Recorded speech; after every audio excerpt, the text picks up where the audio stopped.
A casino, a bomb, and a ransom. In 1980, a man walked into Harvey's Lake Tahoe Hotel and Casino with a device so sophisticated that even the FBI was puzzled.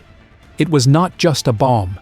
It was a machine of pure genius, built with military precision and a chilling message: pay up, or the entire building goes up in flames.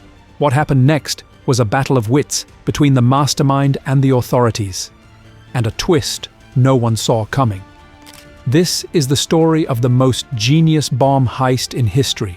Gambling is a game of risk, a place where fortunes are won and lost in seconds.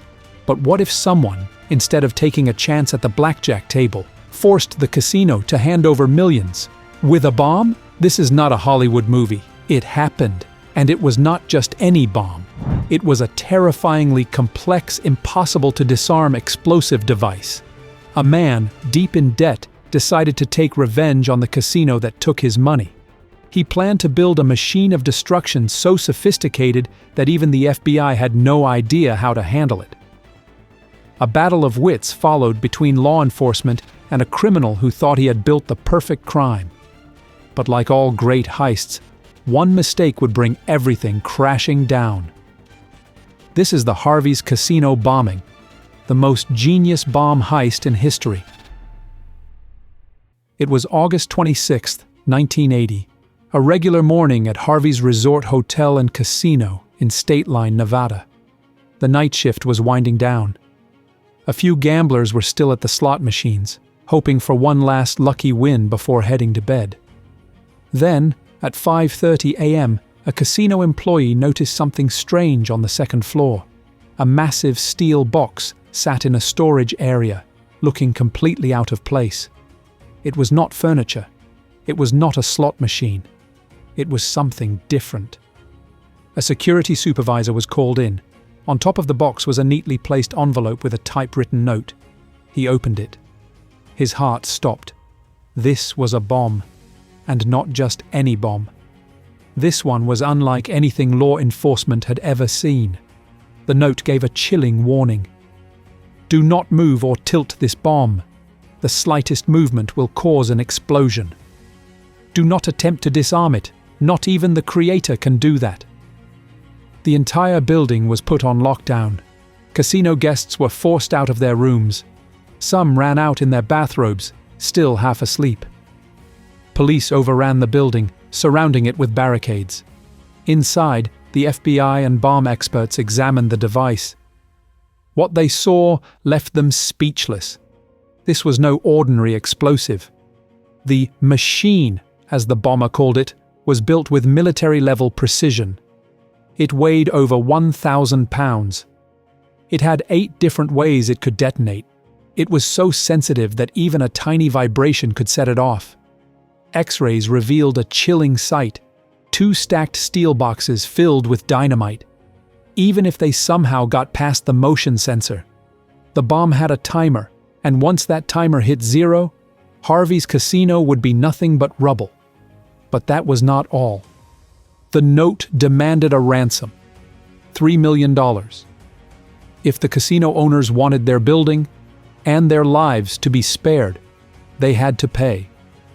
The money had to be delivered by helicopter to a remote mountain location. And there was one final warning: even if you pay, the bomb cannot be disarmed. We will only tell you how to move it safely. The casino owner, Harvey Gross, had a choice: pay the ransom or risk everything. His answer? Not a chance. The FBI was not about to hand over $3 million, but they were willing to pretend. A helicopter, carrying fake cash mixed with real bills, took off from Lake Tahoe Airport that night. FBI agents were on board, hoping to track the criminals down. But then, something went wrong. The helicopter never found the drop-off location. The instructions were unclear. The pilot couldn't find the strobe light that was supposed to mark the meeting spot. The ransom delivery failed, and now the FBI had only one option left: disarm the bomb. Easier said than done. For over 30 hours, bomb technicians, engineers, and FBI specialists examined the device. Nobody had any idea how to stop it. Then, a scientist from the Navy came up with a wild idea. We need to blow it up, on purpose. A carefully placed shaped charge of C4 aimed at the bomb's brain might cut off the wiring before it could trigger the explosion. The team placed the charge, held their breath, and pressed the detonator. Boom! The entire second floor of Harvey's casino vanished. The explosion sent a shockwave through the entire town. Windows shattered across the street. Debris rained down from above, and where the bomb once sat, a 5-story crater, the plan had failed. The bomb had gone off exactly as designed. By pure luck, no one was inside the building when it happened. But the casino was destroyed, and the bomber was still out there. The FBI had no suspects, no leads, nothing. For months, the case went cold. Then, a tip came in. A woman told investigators that her ex-boyfriend's father had been bragging about the bombing. His name was John Burgess.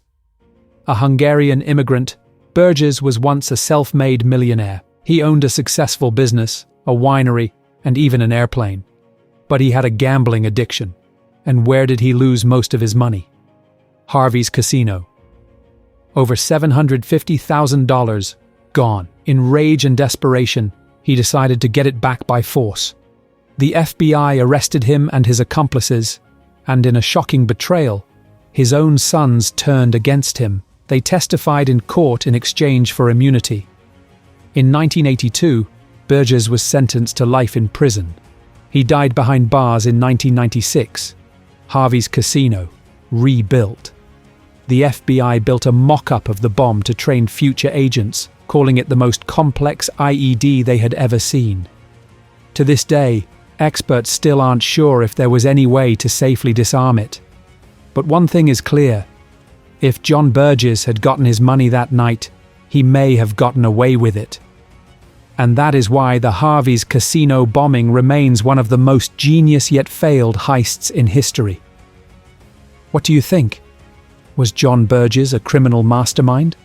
Or just a desperate gambler who got in over his head?